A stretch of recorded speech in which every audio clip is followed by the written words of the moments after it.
असम के मुख्यमंत्री हिमंत विश्व शर्मा ने एक बार फिर से राज्य की बदलती डेमोग्राफी का मुद्दा उठा दिया है। हिमंत विश्व शर्मा ने पूछा कि इसके साथ साथ बड़ा दावा भी किया कि राज्य में हिंदू की अल्पसंख्यक अब देखते देखते हो जाएंगे। जवाब में उन्होंने कहा कि ये उनका निजी विचार नहीं है, बल्कि वो जनगणना के आधार पर बात कर रहे हैं। ऐसे में सवाल अब ये उठ रहा है कि क्या असम में अल्पसंख्यक हो जाएंगे हिंदू? एक रिपोर्ट देखिए।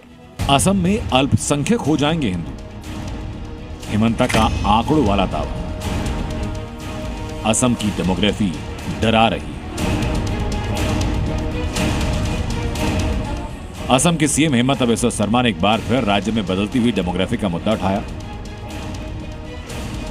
It is not my take. This is just the census result. Today, as per 2011 census, in Assam, 34% population is minority. So, if you remove 3% indigenous Assamese Muslim, then 31% is the Muslim who migrated to Assam.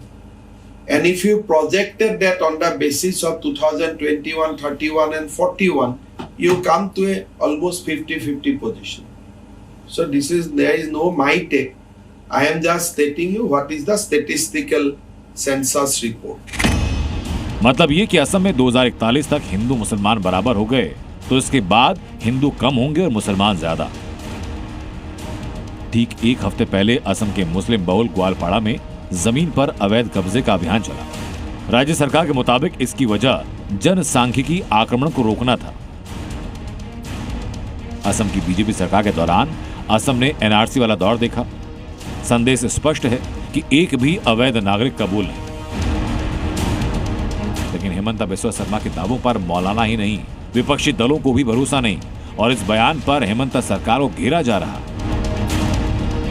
Hemant Kumar विश्व शर्मा मुसलमानों को target करते हैं और हिंदुओं को खौफ दिलाते हैं।